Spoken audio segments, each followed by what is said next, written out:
Per les seues característiques formals i la seva datació històrica, el de Santa Pola constitueix un testimoni especial dins dels castells del Vinalopó. Ens trobem davant d'una fortificació de factura renaixentista pensada per a la vigilància d'una costa de l'assetjament dels pirates barbarescos durant tota l'edat moderna.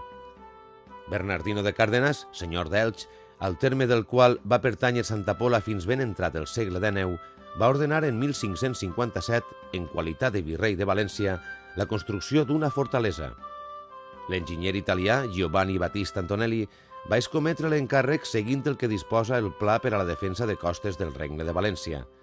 La fortalesa seria el nucli a partir del qual començaria a consolidar-se la població.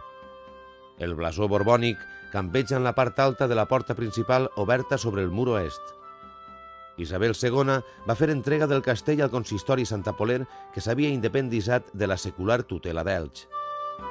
El castell presenta una planta quadrangular flanquejada en els seus angles per dos estructures a manera de baluard i dos robustes torrasses construïts amb maçoneria i carreu en els seus cantells.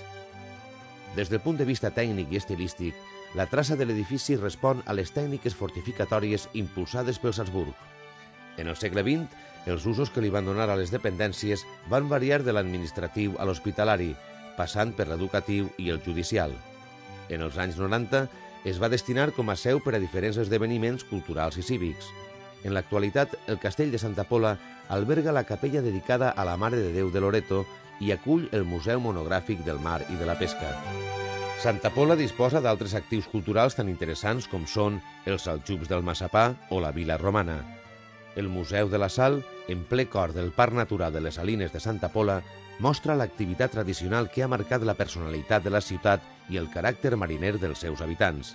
En la zona de Marenys, on el Vinalopó acaba per culminar el seu cicle de vida, es troben les restes de la Torre Sentinella del Tamarit, un referent cultural que uneix la ciutat salinera amb la seva història, el seu ecosistema i les seues activitats tradicionals.